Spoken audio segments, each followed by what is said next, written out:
Fala pessoal, tudo bem? É o Lucas aqui falando, hoje para mais uma aula super legal. Hoje nós vamos falar sobre as equações do movimento de uma aeronave. É uma aula super importante porque nós vamos deduzir as equações do movimento de uma aeronave e essas equações elas vão ser usadas depois para o estudo da performance de voo das aeronaves. Então, bora começar. Então, os tópicos da aula de hoje, nós vamos começar falando sobre Inertial Reference Frame. Vamos passar por sistemas de referência, vamos definir alguns ângulos importantes, vamos deduzir as equações do movimento da nossa aeronave, e depois a gente fala da razão de subida, da máxima razão de subida, ângulo de subida e gradiente de subida. Bora lá! Então vamos começar nossa aula falando sobre Inertial Reference Frame. E lá do segundo grau a gente lembra que a primeira lei de Newton, de uma maneira formal, ela diz que todo corpo continua em seu estado de repouso ou de movimento uniforme em linha reta, a menos que seja forçado a mudar aquele estado por forças aplicadas sobre ele. A segunda lei de Newton ela vai mostrar que o somatório das forças externas aplicadas sobre esse corpo é igual ao produto da sua massa pela sua aceleração. E tudo isso é verdade se nós estivermos trabalhando em um sistema de referência inercial. Mas então o que é esse sistema de referência inercial? Vamos imaginar a seguinte situação. Nós estamos dentro de um trem em movimento, com as cortinas fechadas, a gente não consegue enxergar o que está acontecendo lá fora, e aí a gente coloca uma bola de futebol no corredor desse trem. E por algum motivo, o nosso trem ele é forçado a desacelerar. O que irá acontecer com essa bola? Por inércia, essa bola ela vai correr lá para frente do trem, mesmo que nenhuma força externa tenha sido aplicada nessa bola. Isso acontece porque o trem ele estava sobre uma aceleração, ele estava sobre o efeito de uma aceleração. Então a gente não pode aplicar as leis de Newton nessa situação, porque o trem ele não é um sistema de referência inercial. Com essa ideia de sistema de referência inercial em mente, seria muito intuitivo pensar e criar um sistema de referência fixo com a Terra. A esse sistema nós damos o nome de Earth Axis System. Mas a pergunta continua, será que a Terra pode ser considerada um sistema de referência inercial? Para responder essa pergunta, nós devemos analisar o movimento de voo da aeronave ao redor do globo. Se nós mantivermos uma altitude h constante ao redor do planeta, nós estaremos descrevendo uma trajetória circular ao redor da Terra. E se nós estamos descrevendo uma trajetória circular, então existe uma aceleração centrípeta. E logo, a Terra não pode ser considerada um sistema de referência inercial. Nós podemos calcular essa aceleração através da fórmula. A aceleração igual a velocidade ao quadrado sobre raio, onde o raio vai ser o raio da Terra mais a altura que a aeronave está voando. Se nós assumirmos que a Terra tem um raio de 6.378 km e que uma aeronave comercial voe a aproximadamente 10 km de altura, a gente pode calcular o raio total, que vai ser a soma do raio da Terra mais a altura de voo da aeronave, e aí a gente chega ao valor de 6.388 vezes 10 na 3 metros. Se nós também assumirmos que nessa altitude a nossa aeronave vai voar a 250 metros por segundo, ou Mach 0.8, a gente pode colocar os resultados na fórmula, e aí a gente chega que a aceleração ela é de apenas 0,0097 metros por segundo ao quadrado. Então é uma aceleração muito pequena e nós podemos desconsiderá-la. E nós não podemos esquecer também que a Terra possui um movimento de rotação. E isso significa que a velocidade de um corpo na sua superfície varia com a latitude. Todavia, esse efeito também é muito pequeno, e logo nós podemos negligenciar os efeitos das acelerações e supor que a Terra é uma Terra plana e um Inertial Reference Frame. Assumindo então que a Terra pode ser considerada um Inertial Reference Frame, e sabendo que as forças que atuam na aeronave dependem da sua orientação e do seu movimento em relação ao ar, é muito útil nós criarmos um sistema de referência anexado na aeronave. A esse sistema, nós damos o nome de Moving Earth Axis System. Mas a gente nota que o nariz da nossa aeronave nem sempre vai estar apontando para o eixo XZ do Moving Earth Axis System. Logo, nós podemos definir outro sistema de referência agora em relação ao corpo da aeronave. A esse sistema nós damos o nome de Body Axis System. E o ângulo formado entre o eixo XB e o eixo XZ, nós chamamos ele de θ, e é o nosso ângulo de atitude. Já temos, então, dois sistemas de referência relacionados com a Terra e um com o corpo do avião. Porém, nós estamos interessados no movimento da aeronave e nós temos que levar em conta ainda um outro elemento, que é o vento relativo. Então, a gente pode criar um outro sistema de referência agora em relação ao ar. E esse sistema vai ser o Wind Axis System, ou sistema aerodinâmico. Com os 4 sistemas de referência bem definidos, 3 no avião e 1 fixo no chão, nós podemos definir alguns ângulos importantes. O primeiro é o nosso ângulo de atitude, θ. Ele vai ser o ângulo formado entre o eixo XB do corpo e o eixo XE do Moving Earth Axis System. Já o ângulo de ataque, α, é o ângulo formado entre o eixo XB do corpo e a direção do vento relativo, XA, que é o do sistema aerodinâmico. E o ângulo de trajetória, γ, ele vai ser o ângulo formado entre o vento relativo e o eixo XE. Vamos considerar então agora a nossa aeronave em voo de subida. Quais os ângulos que nós podemos observar como pilotos? Bom, a gente pode observar então que o ângulo formado entre a linha de referência da fuselagem com a linha do horizonte é o nosso θ. Já o nosso ângulo de ataque vai ser o ângulo formado entre a linha de referência da fuselagem e o nosso vento relativo. E o γ vai ser o ângulo formado entre o vento relativo e a nossa linha do horizonte. Então essa figura é a mesma da figura anterior, só que agora numa maneira mais clara, mais objetiva. Temos então que α é o ângulo de ataque, θ é o ângulo de atitude e γ é o ângulo de trajetória de subida. Importante notar essa relação, onde nós temos que o θ vai ser igual ao α mais o γ. Então o θ, o nosso ângulo de atitude, é a soma do nosso ângulo de ataque com o nosso ângulo de trajetória. E como é que fica a distribuição de forças na aeronave? Então, vertical para baixo, nós temos o peso.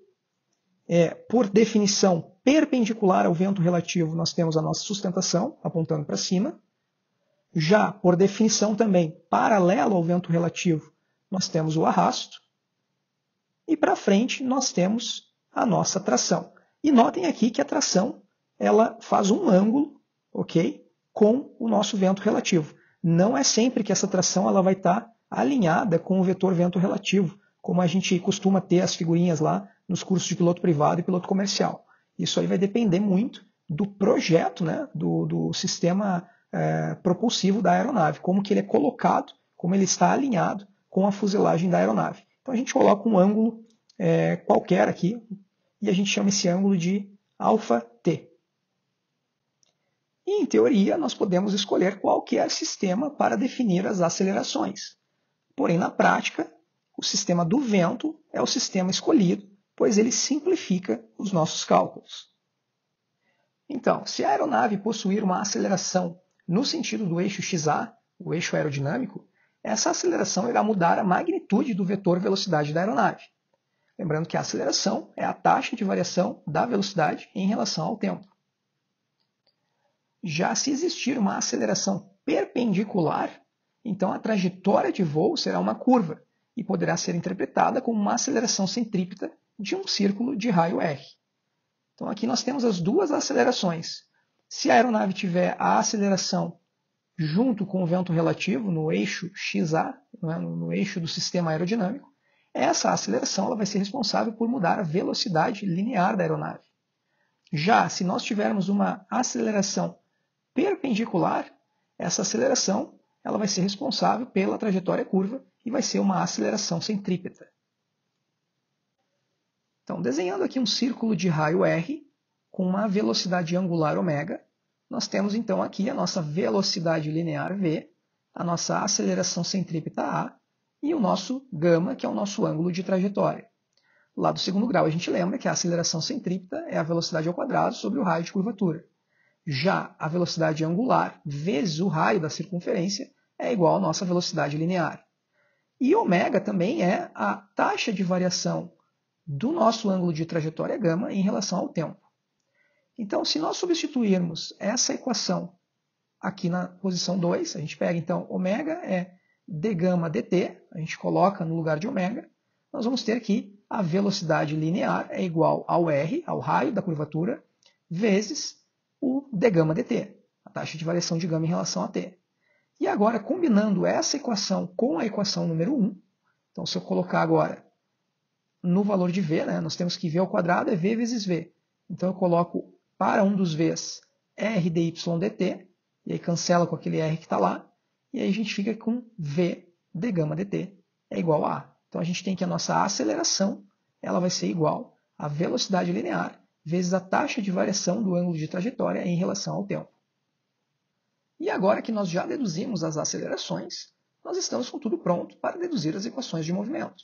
E de acordo com a segunda lei de Newton, o somatório das forças é igual a massa vezes a aceleração. Então, para as forças paralelas à direção de voo, nós vamos ter a seguinte equação.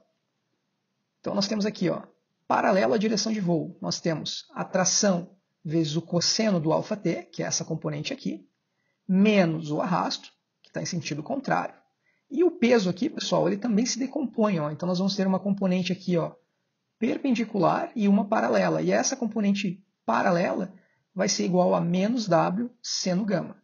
E isso tem que ser igual a massa vezes a taxa de variação da velocidade em relação ao tempo. Então, vezes dv dt. Já para as forças perpendiculares à direção de voo, nós temos o quê? Nós temos L, que é perpendicular ao vetor vento relativo, menos W cosseno gama, que é essa componente do peso aqui. E para cima nós temos ainda a tração vezes o seno do αt. E isso tem que ser igual a massa vezes v d gama dt, como a gente tinha visto, que é a aceleração perpendicular. Resumindo então, nós temos que, paralelo à direção de voo, nós vamos ter essa equação aqui, onde agora eu só substituí o m por w sobre g. E perpendicular à direção de voo, nós vamos ter essa outra equação aqui, onde eu também só substituí a massa por w sobre g. Então, paralelo à direção de voo, lembrem que a aceleração é dv dt, já perpendicular à direção de voo, nós temos v d gama dt. Mas nós podemos simplificar as equações anteriores se a gente considerar que a nossa aeronave está mantendo uma velocidade constante e um ângulo de trajetória também constante. Então, se a velocidade é constante, é porque a aceleração é igual a zero, dv dt é igual a zero. Se a nossa aeronave também está mantendo um ângulo de trajetória constante, então a taxa de variação do ângulo de trajetória em relação ao tempo também é zero. Logo, as equações ficam da seguinte maneira. T cosseno de αt menos d menos w seno gama igual a zero. E L menos w cosseno gama mais t seno de αt também igual a zero. E se ainda nós considerarmos que o αt é igual a zero, ou seja, que a linha de empuxo está alinhada com a direção do vento relativo, então nós temos que cosseno de αt é igual a 1, cosseno de zero é igual a 1, e que o seno de αt, seno de zero, é igual a zero. E aí nós podemos simplificar as equações ainda mais. Paralelo à direção de voo, nós vamos ter que tração menos arrasto menos peso seno gama vai ser igual a zero.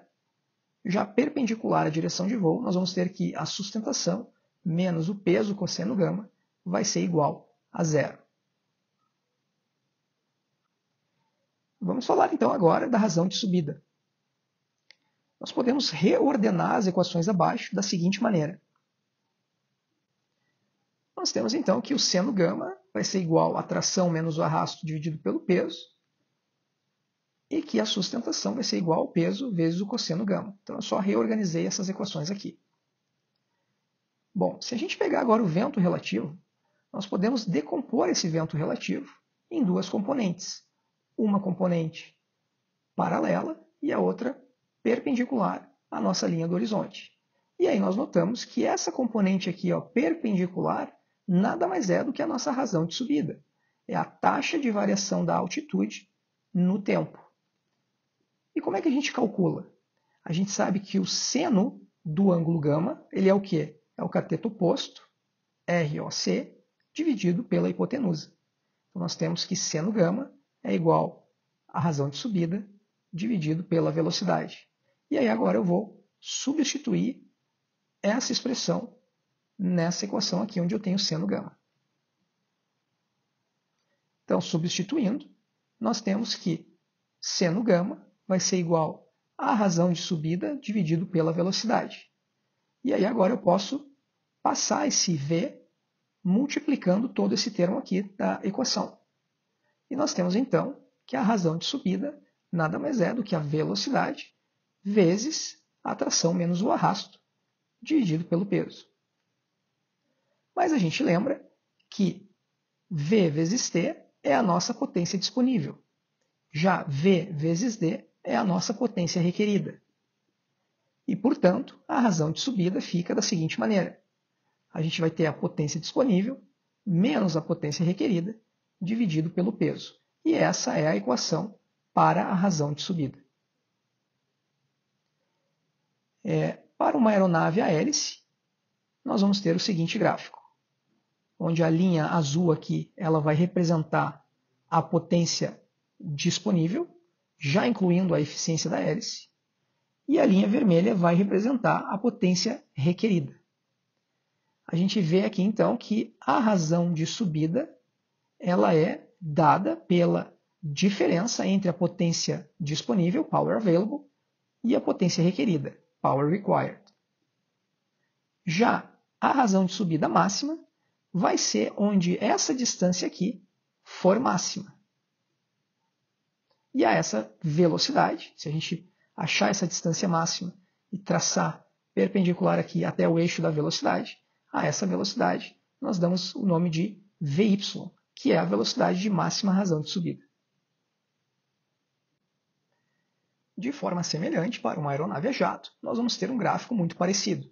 A diferença é que para uma aeronave a jato, a tração é normalmente constante. Logo, a potência disponível ela vai aumentar linearmente com a velocidade. Então, a gente vai ter uma reta para a potência disponível. A gente vai ter, então, que a razão de subida para a aeronave a jato também vai ser igual à potência disponível menos a potência requerida, dividido pelo peso. Então, para cada valor aqui, né, de potência disponível menos a potência requerida, a gente vai ter um valor de razão de subida. A razão de subida máxima vai ser onde essa diferença entre as duas curvas ela também vai ser máxima. E a essa velocidade nós também damos o nome de Vy, velocidade de máxima razão de subida. Vamos estudar então o efeito da altitude nas curvas de potência. Então, para a aeronave a hélice, nós temos aqui então a nossa potência disponível no nível médio do mar, e aí a gente tem aqui tracejado a curva de potência disponível a 20.000 pés. A mesma coisa para a potência requerida. A potência requerida aqui para nível médio do mar e a tracejada a 20.000 pés. E a gente nota que a potência disponível ela abaixa, a curva de potência disponível abaixa, já a curva de potência requerida ela sobe. Qual é o efeito prático? O efeito prático é que as curvas se aproximam. Logo, o excesso de potência disponível ele vai ficando cada vez menor. Então, no nível médio do mar, nós tínhamos um grande excesso de potência disponível, e isso era numa velocidade menor do que a 20.000 pés, onde a gente tem menos potência, menos excesso de potência disponível, numa velocidade maior. Note que a gente está fazendo isso por um peso constante, tá certo? Para a aeronave a jato, é praticamente a mesma coisa. Então a gente tem aqui a curva de potência disponível no nível médio do mar, e a tracejada, a gente nota que a inclinação dessa reta é menor, ela abaixou para uma altitude de 30.000 pés. Já a curva de potência requerida, ela também subiu. Então a gente tem aqui na linha contínua no nível médio do mar, já a tracejada também para 30.000 pés. E também, assim como para a aeronave a hélice, a gente nota que a diferença aqui, o excesso de potência disponível, ele era maior no nível médio do mar para uma velocidade menor, e agora ele é menor para uma velocidade maior. Vamos ver então como que a gente calcula agora o nosso ângulo de subida, gama.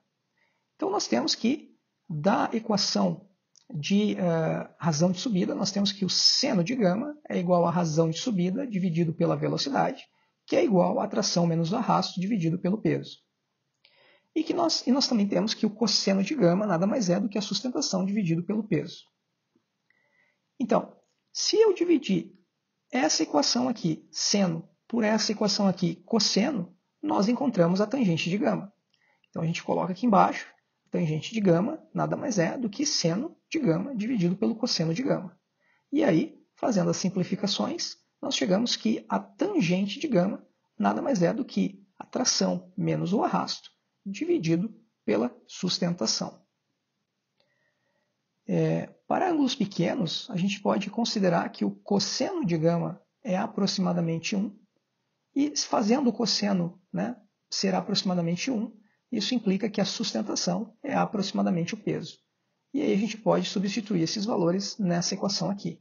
Então nós tínhamos que a tangente de gama é igual a tração menos o arrasto dividido pela sustentação. E aí, como a sustentação é aproximadamente igual ao peso, eu vou ter então que eu vou trocar só uma vez, eu divido, né, eu tenho que dividir tração por sustentação menos arrasto por sustentação. Mas aí eu troco, eu digo que a sustentação é igual ao peso, então eu vou ter tração sobre o peso menos arrasto sobre sustentação.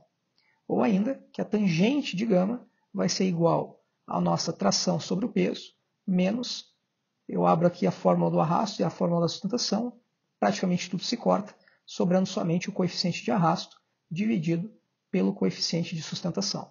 E essa aqui é a equação, né, que vai nos dizer como calcular o nosso ângulo de subida. Reparem que o ângulo de subida ele está então relacionado à razão tração sobre peso, né, o thrust to weight ratio, menos o coeficiente de arrasto dividido pelo coeficiente de sustentação. E para encerrar a aula, a gente vai falar então sobre o gradiente de subida. O que é o gradiente de subida? O nosso gradiente de subida nada mais é do que o valor da tangente de gama multiplicado pelo número 100. Então, o gradiente em porcentagem, ele nada mais é do que 100 vezes o valor da tangente de gama. Então, se tu pegar, por exemplo, aí um gradiente de 3%, tu pega esse 100 que está multiplicando, passa para cá, do lado esquerdo, dividindo, vai ficar 0,03, e aí então eu faço o arco tangente desse valor, e aí vocês vão ver que vocês vão achar aí um valor de aproximadamente 1,7 graus.